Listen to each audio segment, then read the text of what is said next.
Wow. Thank you guys all so much for being here. It is a true treat to look out and see you all. So thank you guys so much. I'm so grateful to be an LA person, and I'm grateful for all of you. LA is, for so many reasons, for me, the reason that I can do what I can do, because it was here that I started feeling like I could share my work, and it was because of the community here, the other people that I came to meet here who are making their own work, making me feel so comfortable. So that's all of you. So thank you guys so much. I'm grateful for all of you every day. So I'm celebrating you guys here too. I'm going to start by talking about the composer Charles Ives. So in the 1890s, when Charles Ives was in college, he was writing classical music that was way before its time. He was experimenting with two opposing rhythms. He was experimenting with opposing keys, with atonality, way before modernism. And he felt like his work wasn't taken seriously. And when he finished college and he moved to New York, he decided that he wanted to continue to write his music, but he just wasn't ready to, as he called it, starve for his dissonances. So he took a job in insurance, and he went to work at his own insurance firm, which became the biggest in the country, for 20 years, composing nights and weekends, sharing his work pretty much exclusively with his wife. And then he had a heart attack. And after the heart attack, it became clear to him that this might be his last chance to share his work in his lifetime. And he printed up scores at his own expense. He used some of that insurance money to print up his work, sent it around to other composers and conductors around the country, and almost everybody was nonplussed, except George Gershwin liked it, and a composer named Henry Cowell liked it, and that was enough to begin his career. So this is a poem about those 20 years that Charles Ives was making his music and not sharing it.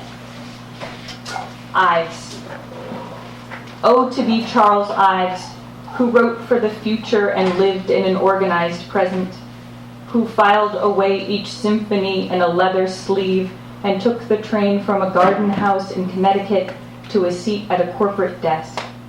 Think of Mozart, wild with sorrow, dodging debtors, out of work, and Ives is on his train ride watching trees arrange their boughs.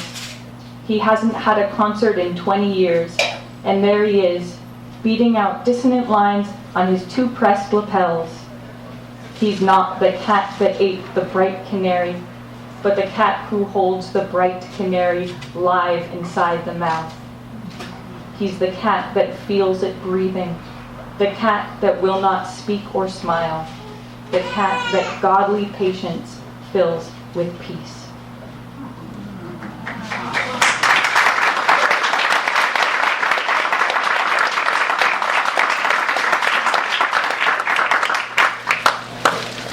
Pianist Glenn Gould was considered by many to be an eccentric. He would only play when sitting on a chair that his father had made for him.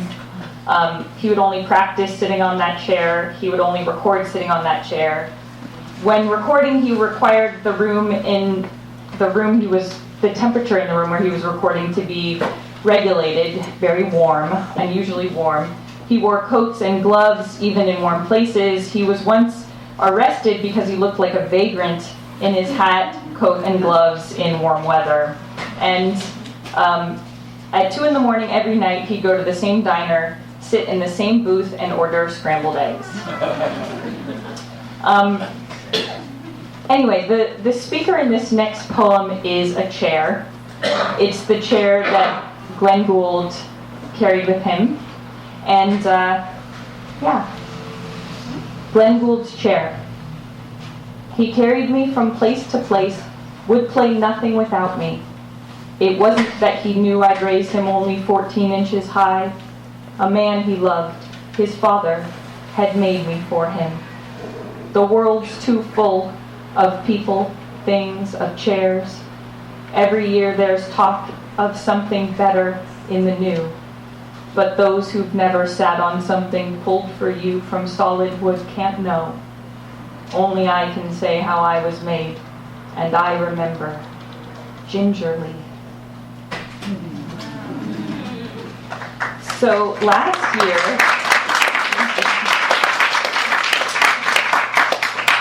year, the heater broke in my apartment, and so I turned the oven on and just sort of opened the oven door to heat up my kitchen. I now know that that's very dangerous. I won't do that again. I survived. But anyway, I did get this poem out of it. And I survived. On difficulty. The heater will not work. I sit beside my oven's widened door, warming like a roast. Look how this hot room unfurls these tulip sheaves too soon. This artificial spring swings us too comfortably through this difficulty. These orange blooms are Dutch, austere, serene. Let us know frost, they think, long fields, long months, thin clouds, an ice blue sky, the sound of little change. Make us earn each tight fist widening. In this hard, humble jar, this life, our single offering.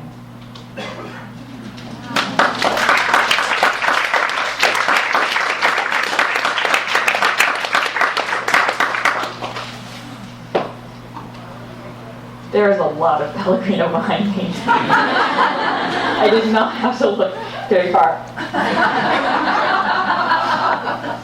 Wow. You almost can't tell what's for sale.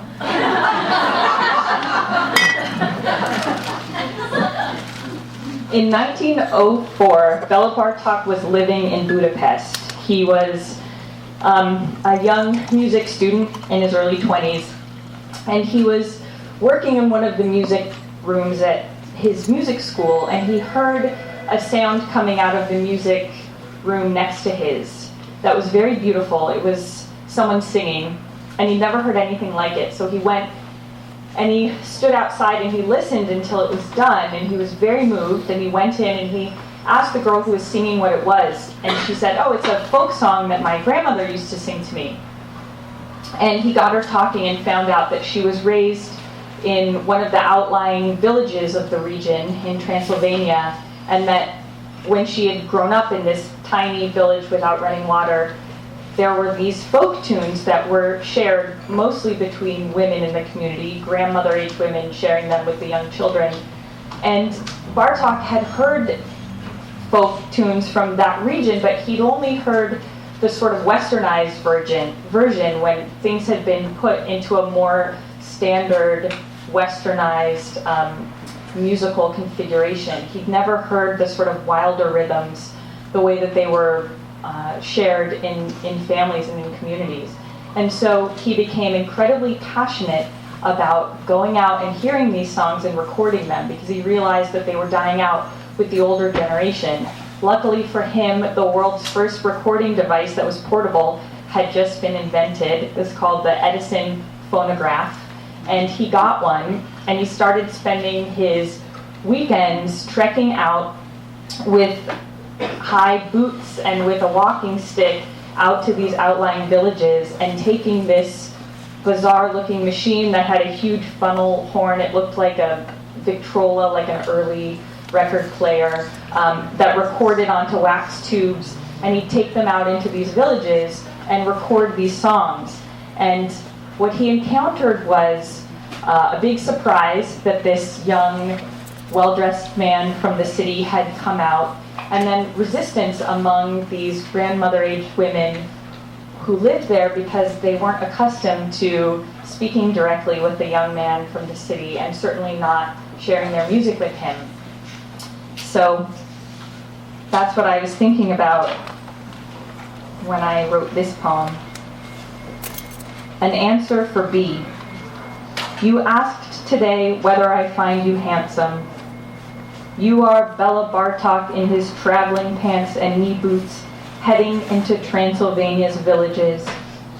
Think of him arriving to your clot of low thatched roofs with his walking stick and that box with a side crank and widening funnel horn. Vest unbuttoned, tie loose at the neck, young as a grown man can be. Wouldn't you cover your smiling as those women did when he came to their doors for old songs? Wouldn't you shoo him away with one hand, then watch him from the window as he walked on, girlish again in your apron? Wouldn't you think of him later with your water pail? Let it live unsaid. Even this record of you, etched on its wax tube, makes me hide behind my hair.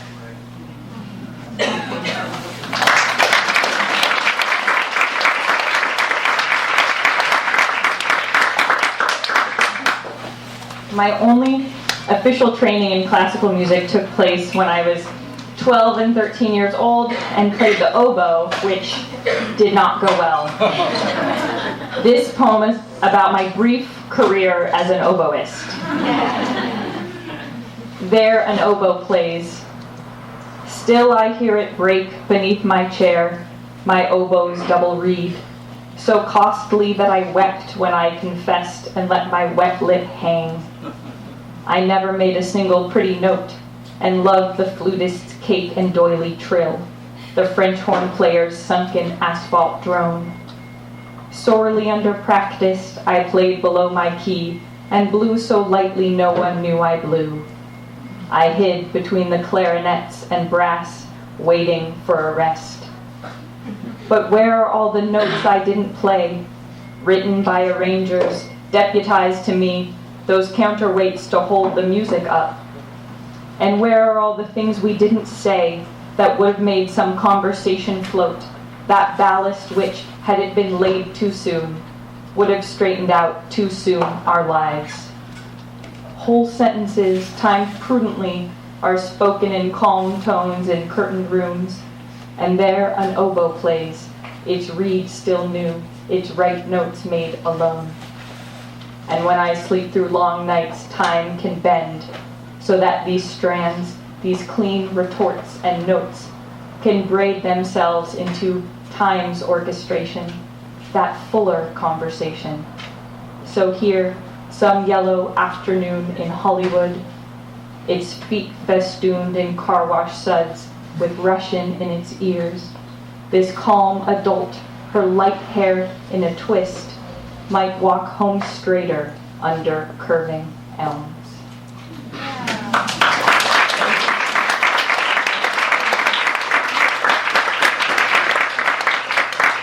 So I chose the oboe in middle school because a friend, also in my 7th grade class, her father played the oboe, and he played it for me, and he played it so beautifully. I just thought it was the most beautiful instrument in the world, so of course I chose it.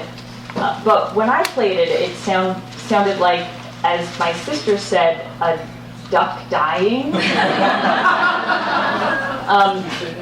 But what I knew but didn't really entirely understand was that my friend's father was the first oboist for the LA Philharmonic. What I definitely didn't know was that he was the most famous oboist in the world. And now when I drive back to Hollywood from downtown and I'm on the 110, there's this huge mural. It's about 30 stories high of Esa-Pekka Salonen, and there's that violinist, beautiful female violinist with the wavy hair right next to him, and right next to him is an oboist. That's David Weiss, my friend's dad. And anyway, I tried. But most importantly, from playing the oboe, I learned how to read music, and that has been so important to me in so many other ways. The speaker in this next poem is a modern-day music student, someone that I imagined might be in school at CalArts. And this student is gazing back at Igor Stravinsky through a gap of 100 years. This is a letter to Stravinsky, and it references the premiere of Stravinsky's ballet The Rite of Spring in 1913 and the incredibly famous riot that ensued there. Oh, it's also it's a 16-line sonnet. To Igor Stravinsky from a music student. What is left for our age to decry, shoving, flinging insults, fists in air? What you call a sort of pagan cry brought down ancient towers with its blare. You knew spires tight as one high bud. Those hard walls are rubble now and dust, good for making mounds, for making mud. Carthage flat as cardboard left for us. As Carl van Vechten leaned to see the dance, a stranger beat the rhythm on his head, and as you slipped, your face bowed down the aisle, a fleet of programs flung in fury spread. Loosing riots builds a murky joy. No shape of old order still erect. What is left for my friends to destroy? What is left for my age to protect?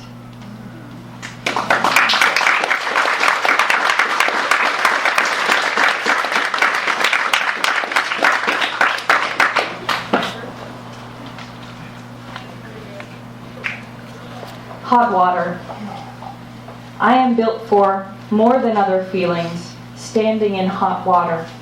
It lends a kind of camphor, a mint in air. Present is the lemon of reviving, an opening of passage. Also there's obscuring in its steam, private, while the hook of thinking finds its grommet. Then a perfect exit, a dissipating. It's not the weighted pause between two movements, maestro like a falcon on a fist. Let the waiting plaza when it's over.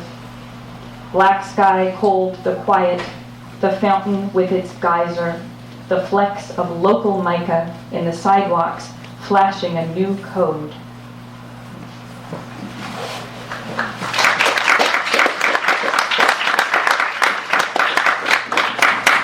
This next poem is a true LA story. As a child growing up here, one of my best friends was a granddaughter of Arnold Schoenberg, and she and her family lived in the house that her grandfather had lived in. And Arnold Schoenberg's office was right in the middle of the downstairs of this house, and it was left just as it had been during his lifetime. And I spent a lot of time at this house as a kid. Most days, the door to that office was closed, but some days it was open. And the rule was that you could look in, but you couldn't cross the threshold. So I spent a lot of time sort of peering in to that office from just outside. For Arnold Schoenberg, your office we were allowed only to peer at from its doorway. The papers sat as you'd left them. Sun came in through bottle glass and left its difficult patterns, brown and layered, on your work. Those were rules no child among us broke. Stepping past the threshold into a place important now to scholars. I'd stand there looking in to that chamber where a hand went up some 40 years before and brought down sounds so firm that they were bells through time. What sort of arm, I wondered, reaches as my father's does to change a broken kitchen bulb and passes through the lattice work of solidness to rooms of only breath? Who can breach the ceiling of the resolute and is air tone just past? I looked as if the answer hid in the desk's wood, the rug's weave. What are portals built of? What shade of paint? What shape of seat? What light?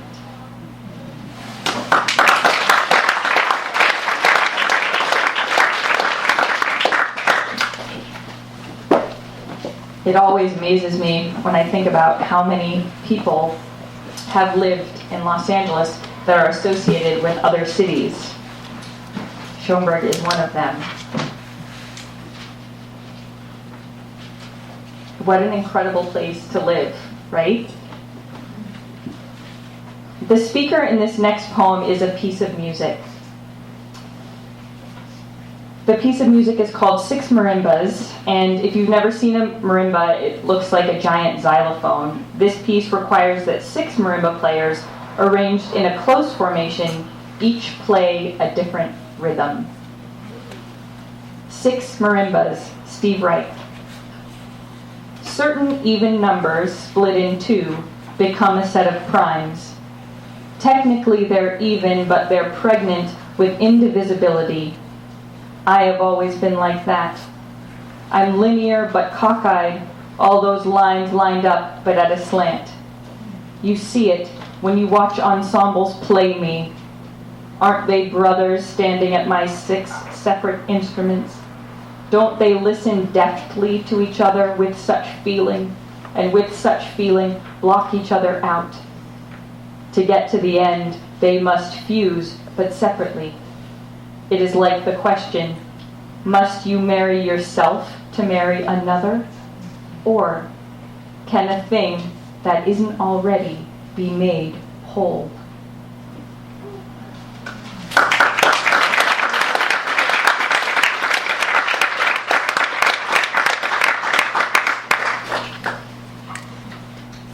This next poem is called The C Above High C, and it's the letter C, so it's the notes that would be the C above high C. The C above high C. And where is my opinion in all this? Just here.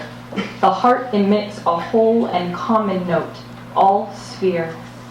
You will use that plain note as you can. Cut it, find its opposite, then build it back. Swoop towards it, then away from it, drawing its halo. Your man, plain light is too bright for you. Even one of its fingers, slanting through carved windows, sketches a pattern almost too gentle to bear.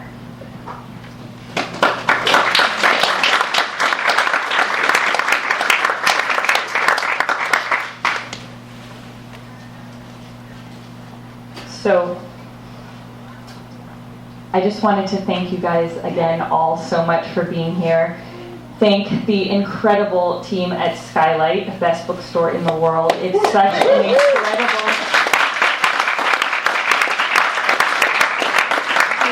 and privilege and a pleasure to be here. May independent bookstores reign forever, especially this one.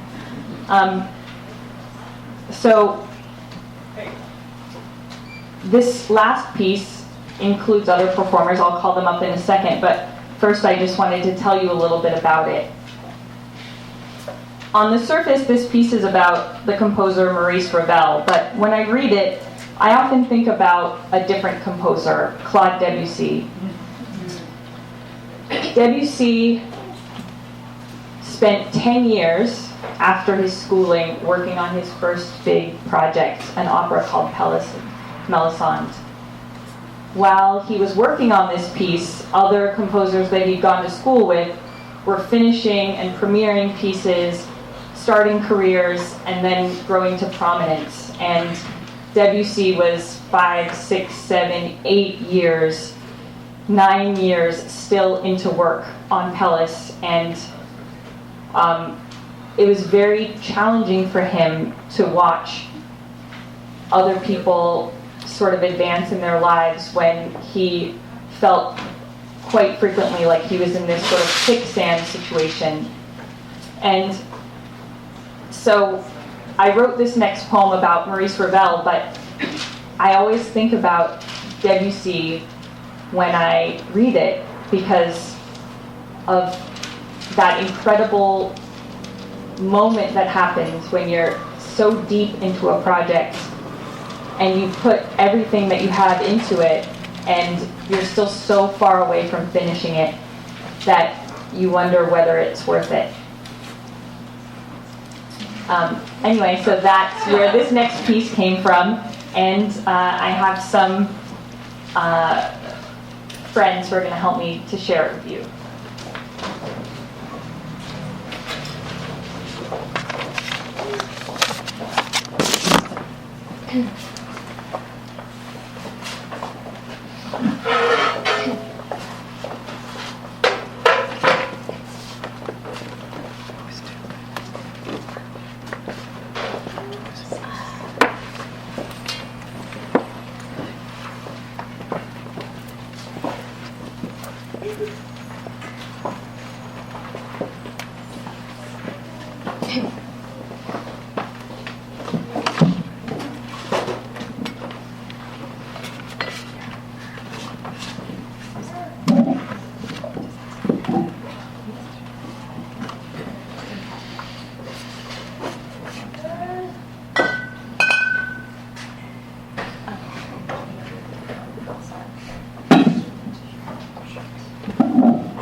On Ravel's Bolero.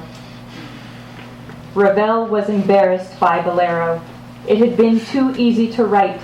It swam from his head like an elegant smoke. Crowds always rose for it, thunderous, sweating, garish, teeth bared, worshipping even before it was done, even before it was known. We tend to favor our most difficult projects, those painful loves. So much of ourselves have been left on their knife blades and cutting boards. Those works, nuanced, bulbous, spiked, hard to conceive, hard to complete, bought themselves to being with our very breath, our lives. They are what we love the most, seeing in their slender weave island-shaped flecks of our own shed skin, strands of our own fallen hair. Those are what we keep on our bedstands and reach for in the night. No one needs them like we do, as no one could imagine what was bartered in the process of their making, and for whom and why.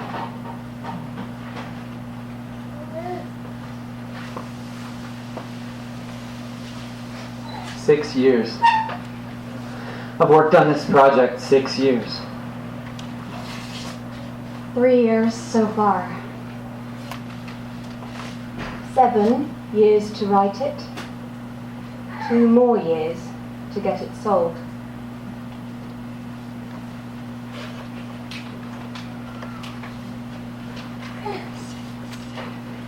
Six years. I've worked on this project 6 years. 3 years so far. 7 years to write it. 2 more years to get it sold. 6 years. I've worked on this project 6 years. 3 years so far. 7 years to write it. 2 more years to get it sold. 6 First years. there was this I've worked on feeling, this like a project 6 knowing years. or a 3 calling. years so It felt far, urgent 7 and years to electric, write it. like a 2 more purpose years or a to duty. get it sold. First 6 there years. was this feeling, Worked on this like a project knowing 6 or a years. 3 calling. years It so felt far, urgent 7 and years to write electric, it. like a 2 more purpose years or a to get duty. it sold. 6 After years. all that I've worked on this training, all project that 6 schooling, years. I 3 felt years so ready. far. 7 After years all that to write schooling, it. all that 2 more practice, years I to was get it eager. 6 After years. all that I've worked on training, this all that project 6 schooling, years. I 3 felt years ready. so far. 7 After years all to that write schooling, it. all that 2 more practice, years I to was get it eager. sold. 6 Year years. one felt like I've worked on this cruising. project 6 Wind in years. the top 3 years so far. Second year, I felt like I was dragging my own boat. Year 6 one years. felt like cruising. Project 6 Wind in the years. topsails, 3 years so full flip. far. Second year, I felt like I was dragging my own boat. But 6 I years. knew this project simply 6 wanted years. to 3 be years so born. far. 7 years to It write had chosen 2 more me. years to get it sold. But 6 I knew years. this project simply Project 6 wanted to years. be 3 years so born. far. It had chosen 2 more me. years to get it sold. I 6 wanted to years. show how it felt when Project that 6 first moment years. when I saw it. I felt so alive when I saw it, and I wanted, well, to save it. So I wrote a whole movie about it. First a 6 years. brainstorm, then an outline. I felt so alive when I saw it, and I wanted, well, to show you. I was a different person when I started 3 years writing. so far. Who exactly was I? What was I hoping to tell you? Reading through the first draft, I was younger, I was 3 years so sadder. far. How can I edit those first drafts now I'm different, now I'm peaceful? Should I try to honor what was younger, what was 3 years sadder? so far. Should I try to honor all the growing I have lived through? Now I am two people. One is younger, one is sadder. Now I am two people. One is stronger, one can finish. Now I am two people. One was stronger, he could start. Now I am two people. One is peaceful, he can finish. Now I am two people. One is peaceful, he can see that. Younger, he was sadder, energetic, but resentful. Patterns, fabric, drawings, clippings, cuttings, contests, models, fittings. Patterns, fabric, drawings, clippings, cuttings, contests, models, fittings. Photos, edits, cuttings, ripping, headlines, shoulders, knitting. 7 years. All those spools of thread. To get it sold. 6 years. So much thread. 6 years. 3 years so far. When will it ever be done? When will I ever be done?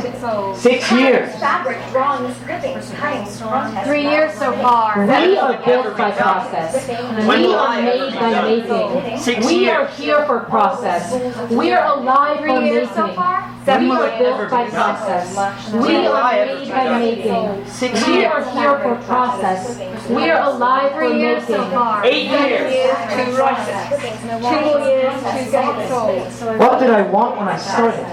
What did I love when 3 I years started? so far. 10 years. Years to write it. 2 more years to get it sold. What did I want when I started? What did I love when 3 I years started? so far. 10 years. Years to write it. 2 more years to get it sold.